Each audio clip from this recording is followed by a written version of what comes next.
Hey, how are you doing? This is George of Truck Driver Nation. And what I'm going to go over is I'm actually going to go, this whole deregulation, because I get a lot of people coming. They know some things because they're out there in trucking. These are truck drivers that we mainly recruit that want to get off the truck, and we want to get them in the freight dispatching school and get them transitioned over where they're actually now dispatchers and they're not running around the world or in the United States in these trucks because they're just dissatisfied, disgruntled about the whole situation. And basically, a lot of them are actually depressed. I hate to say that. I wouldn't blame you. That's the whole situation that I was in. But so they want to know, well, how their brokerage rate transparency, if this is going to actually happen, will change the logistics industry for the freight dispatcher, because I want to know this as they move into it. So this one will tell you, look, freight brokers, they really, until they had deregulation, like in the 70s, the 80s, that's when actual freight brokers really came into the scene. So that's not that long ago. I know you're looking at a time ago, but shit, that's during my lifetime. Okay, so don't think because you look at old date, every damn thing back in the Civil War. But anyways, brokerage rate transparency is obviously will be a major shift in logistics industry that will have a significant effects on the freight dispatchers, truckers, and brokers alike. And here's how basically we're going to look at it. So, what it's going to do is going to give more negotiation power to the dispatchers. With clear visibility into the broker's rates, the independent freight dispatcher will be able to negotiate better deals with for their carriers instead of relying on what brokers say a load board is worth or a load is worth, and dispatchers can push for a fair rate based on the actual numbers. As a broker, freight agent, because I'm in that side too, it's supposed to be somewhere around 20%. People say, oh, well, we go lower than that. I don't see a lot of people going really lower than that. The whole thing is, you can ask all you want. They're not going to tell you, okay, because it's coming from a direct shipper, and there's nobody in between them and that direct shipper. But if they actually does get shown, then this is definitely going to turn their profits down. And a lot of people say, well, we're doing ours off of bulk. Um, if you were doing yours off of bulk, C.H. Robertson wouldn't have dropped 25 damn hundred people in one pop. I think it was just like maybe 1 year after COVID when everything really started to hit and everybody really started to see the difference in the overall losses based on what was available out there because, they were just pulling loads. So it ain't always, in my personal opinion, it's not off the bulk. But, I mean, when I get freight from direct shippers, I'm not doing bulk. It's just me. I'm talking to people. I've got my owner operators and I'm negotiating the rate for them. And then obviously, that's how we set it up. Now, obviously, increased competition among brokers, which is a good thing. Okay. Now, when brokers are required to, then let me just tell you something. Let me stop for a second. Brokers do have a tendency of wanting to jump on loads or jump on freight because they figure they can take it at a lower price because they're screwing over the driver or the dispatch service that's trying to get that freight for that truck. It does have a negative impact as well. And that because they go, well, that's enough for me. And that got to do nothing with being enough for you. If you're going to be a broker and you don't have a damn pencil or paper, if you don't even have a calculator, even that phone that you got, you can't calculate what the actual market really is. That's the whole thing you're supposed to be able to do. So it's got to go through the stages. So are you calculating in what a dispatcher has to have in order to be able to broker? I mean, dispatch that to that given driver? You're not doing that. And don't tell me you are because you're not, because we still see the numbers. So I'm having to be competitive with the owner operator and say, well, I can't, if it's 10%, I can't do that. I can't do it for less than that. That it's not that you can't get them for less, but I'm not going to make my owner operator suffer because he's using my services. And let's say if I'm charging 10% and I can't come up with the extra 10% to be able to make it where it's feasible for me to do my task, support that owner operator and his given goals, and everybody come out making in the market value of what we should make, all because a broker bullshitted it and got freight that was way under market to begin with. And now he's going, well, we got this into it. Well, if that's what you got into it, you're the stupid idiot. Okay, let's be straight. Because I do the freight dispatch, I mean, the freight brokerage side too, as a freight agent. And I sure don't quote nobody. If they can't do it, they can't do it when it comes to the direct shipper. It's the same principle between a dispatcher and a broker. So remember, there's dumb people on every platform and you can't fix stupid. But in the overall aspect, if you got a good broker and you're working with them, they know what it takes. Okay. They are informed. They are educated. They go to the, you know, the, when you got, what's it called, expos and stuff. They get inside logistics. They watch information, they study, they understand their market. Driving reefer, flatbed, step deck, car hauling, oil field, whatever it is. So they know what the prices are, but so do the direct shippers. So everybody's got their hand in it. And so be aware of that, because you think you're going to bypass as a dispatcher and go to a direct shipper and say, well, I'm a dispatcher. I'd love to be able to do your freight. And you don't think they're going, okay.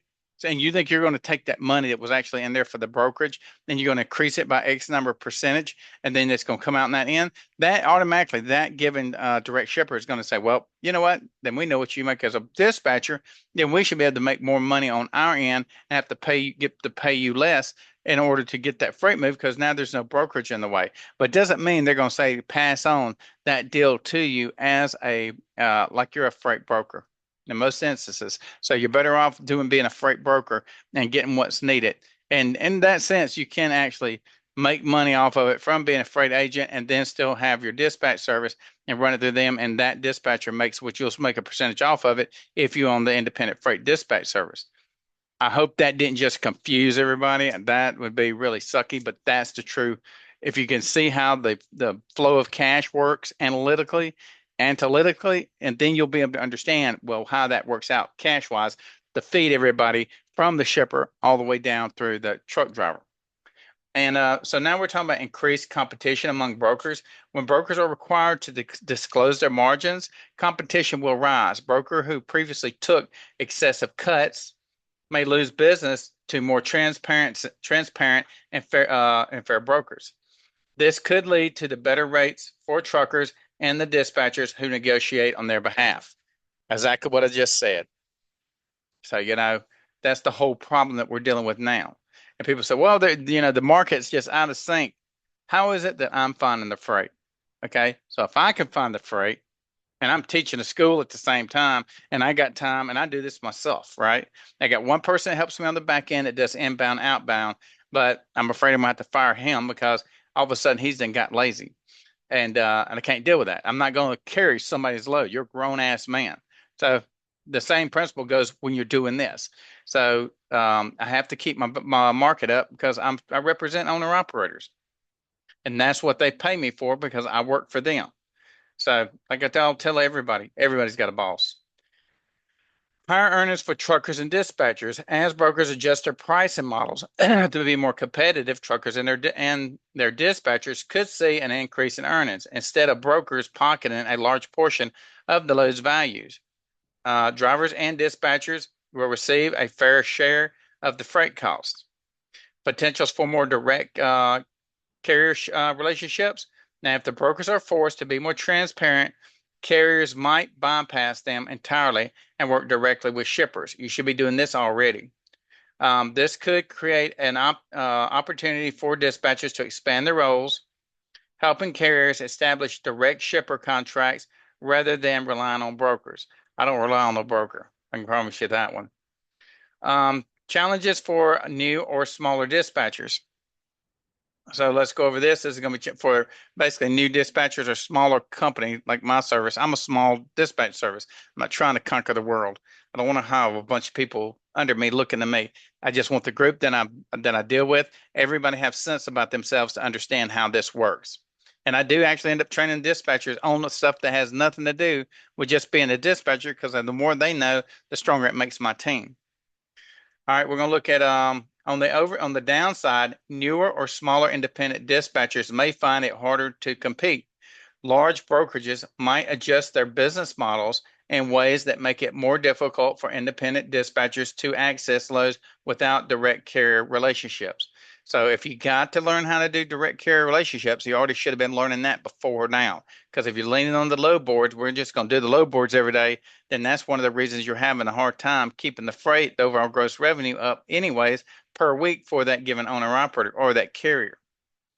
The shift into technology-based load booking, freight marketplaces, and digital load boards may see increased adoption as truckers and dispatchers seek more transparent and automated ways to find loads. This could make traditional dispatching methods less effective. requiring dispatchers to adapt by leveraging technology more effectively. Now, the whole point is AI. I'm big on AI. So what I'm doing right now is I developed the AI and coming into our system. If I see that you've been with Truck Driver Nation for a while as a freight dispatcher, I'm literally going to give it to you for free. Because if there's a service you pay fee, you have to pay for it, then you'll have to pay for it. But you're still the model itself, which will be based on Truck Driver Nation, you'll have to change some of the stuff up so it actually goes to your business model or to your name and everything. But the way these systems are, they'll do inbound, outbound calls representing your company and negotiating freight to a given rate, unless it has to have a human view to intercede. So it's just like having the profile of what you're willing to do for that given owner operator if it's that given situation. Now, can that software actually identify that truck and that profile and be able to go out and reach out and adapt and be able to generate freight for that given profile and that given truck for that MC? I don't really know. I'm still learning myself. But in the short version, if it could just do a widespread parameter and keep the freight up, and then all your MCs that are running under you as an independent freight dispatcher, if they could say, absolutely, I'm willing to accommodate for this, and you could get AI to actually intersect and deal with the owner operators as well, then you wouldn't have to chase them every time there's an adjustment that needs to be made. So they could reach out, get approval from them. The computer could receive the approval, obviously make sure that it absolutely gives you a notification that it's following that given format, and then approve that thing, approve that given load. So now you can get your rate confirmation and get it to that driver and keep everything moving. Okay, does that sound, you kind of understand where I'm at with that? But that's the short version of it, okay? Because there's more than what you think when it comes to actually setting up an AI platform that I've learned. I was like, well, I guess I'm not going to learn markup language, but I'm definitely learning a lot more than what I expected that I was going to get into. But it's definitely worth it because if you can do this, then obviously you can automate a lot more stuff and basically quit having to hire as many people. And that's the reason I'm telling dispatchers, like, if you're with me, once I get the technology in place, because it's still kind of fluked a little bit. It's not quite there, but once it gets there, then it'll make it where you probably won't even need employees. Besides doing, you still get not any accounting and all that stuff that has nothing to do. We're talking about generating freight. Okay, generating freight is the base. That's the meat on the bone before you even get going. All that other stuff is accessory services that you offer as a freight dispatch service. Now, why should what should the freight dispatchers do? Stay informed about brokerage rate transparency laws and how they impact negotiations. Build direct relationships with shippers to reduce reliance on brokers. You should have been doing that already. Use technology to streamline operations and book loads more effectively. That right there, that's the whole part that we're into now. Educate carriers, that's your owner operators or your small carriers, on the benefits of rate transparency to increase trust and collaboration. Like I tell them, I've been in it 30 years. If you got more experience than me, or maybe you got more education in it, even though I got 30 years, what was my streamlined section of education as I did this? It's basically based off of what I did experience on trucking. And as I came into recruiting, and then I got educated in the brokerage. Well, actually, I got in dispatching first and then in the brokerage. So you might know more than me. It depends on who's your mentor, if you have one. I didn't have a mentor. I had mentor in relation to business, but still understanding the overall day-to-day operations when it comes to being a freight dispatcher and or a freight agent. Those things I basically had to learn a lot on my own. But there's some great people I learned from though.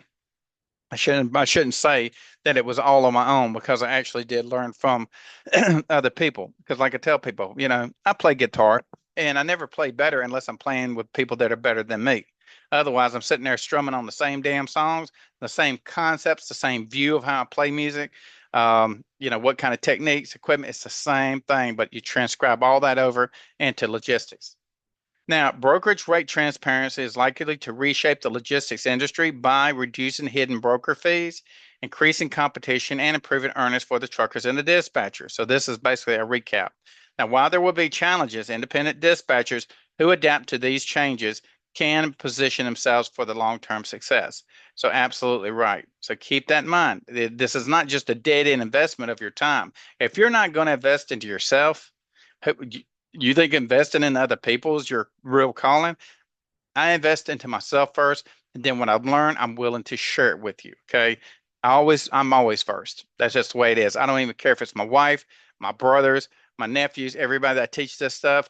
I'm first, okay, because I can't depend on the human condition or people to actually be willing to open up because people pass information, but they pass it bullshitty. It's like, remember you was in class, hey, Tim's in love with Terry, okay?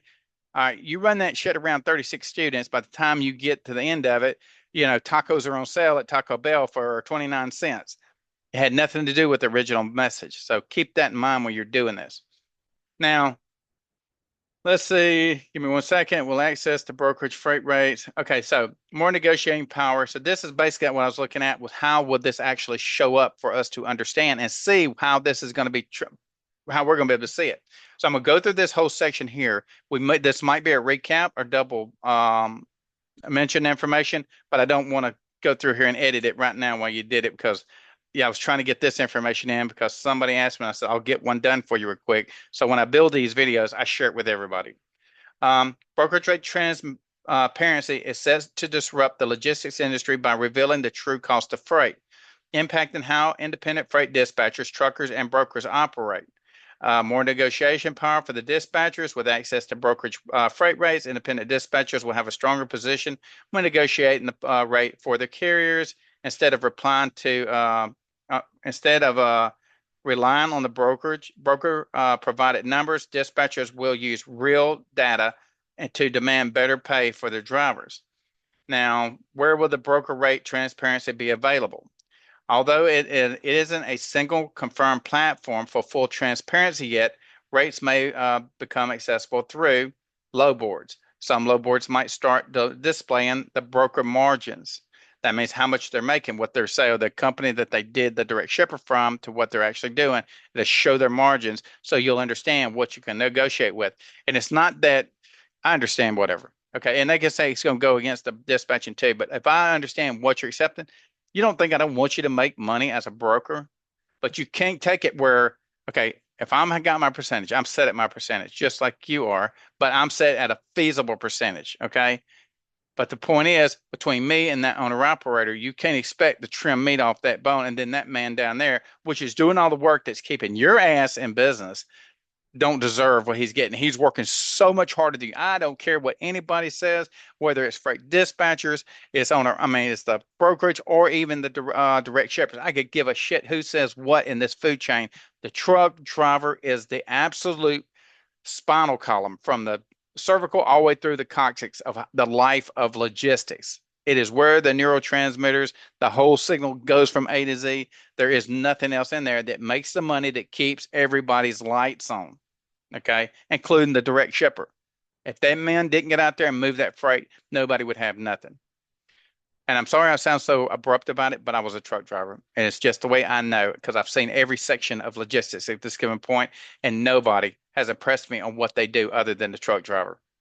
Now, obviously, rate confirmations or rate cons, dispatchers and truckers may start seeing more detailed breakdowns on the freight charges, and that should be even now. Why can you not itemize these given freight rates or freight cons so that they can see where the money's going? Okay. New regulatory disclosures. Depending on the FMCSA's regulations or legal changes, brokers might be required to disclose rate details to the carriers. So the broker is going to, the dispatcher, freight dispatcher is going to see it. And that makes the ability for me, being on a power of attorney, working for that given carrier, that I can negotiate these given rates with more effective abilities because you're still going to make good money. Okay. Every load you got's going. How many loads do you not sell? Okay. Unless you're just a dumb ding dong and you actually bid for it from the direct shipper badly, anyways, and you were doing it for pennies on a dollar. I can't fix your acorn. Go back to work at Taco Bell or McDonald's or get back on your DoorDash or whatever. Go back to where you belong because the money's here. And whether it has to be given up by somebody else because we're looking at all these other things, tariffs and all these other things, and you're going to tell me the truck driver has to suffer? He's not a peasant. The man works. He's sacrificing his family, his life to be out there on that road in very dangerous conditions to make this happen. Industry reports and forums. More independent sources may compile and publish broker rate trends. So if they give you the overall business, because even when you're doing stock markets and all that, all that information is there. Now, obviously, since we had the big housing crash, what was that back in the what was the 80s? you know, because it started way back in, I think it was the 80s. I can't remember. But anyways, when we had the big housing crash, that was the whole thing. It was nothing but stupid money on top of stupid money with stupid people behind it doing crooked things and no transparency and nobody for accountability. So this is our logistics. You can't play with this like you do a house. Okay. A house will still be there. When the logistics crashes on this, average person has 3 days of food in their house. Within a week, hell starts breaking loose. After that, it basically becomes anarchy. People have got to be supplied all the time because the average grocery store doesn't have that much. If you knew anything about DCs, you would understand it has a big chain of grocery stores or whatever they're supplying in any given region, and they have to be resupplied almost nightly. The trucks are leaving out. They're loading up. Like right now, you know, it's all the day trucks, they go out. Okay. So they go out and they, whatever freight they're going to do, they're out there dumping it. But at night, that's when all the trailers get loaded for where they're going to drop the trailers at that given grocery store or whatever. So if you don't understand how this works, because the grocers, when all the trucks that are OTR, they come in during the day, early morning, and they're unloading. So by the middle of the afternoon, they're actually starting to load. We're going to use reefer, okay? So by the middle of that afternoon, all those reefer trailers for the grocery stores are actually now being loaded for the night deliveries. If that you don't know how that works, you really need to know because that's part of knowing logistics. But anyways, increased competition among the brokers. We went over that. Yeah. So as a broker are forced to reveal their margins, unethical practice prices may decline. Unethical. I mean, they use the word unethical. That means the shit you're doing is not right. Truckers and dispatchers will be able to compare broker fees and choose the most transparent, fair brokers. Because you want to work with somebody who's fair. Why would I not want you to continue your ability to make revenue for your company? We just need transparency on this end so we understand why we're having such a hard time. We shouldn't be suffering. Okay. We all live in the same neighborhood. Um, but anyways, higher earnings for truckers and dispatchers by eliminating excessive broker cuts,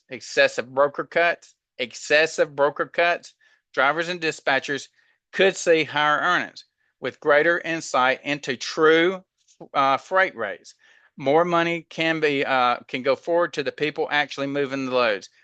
And see, there you go. This is what burns my ass. So more money can go toward the people actually moving the loads. Brokers don't have no equipment. They have no assets. Okay. And they're making the money off of them. And I just don't feel that at all.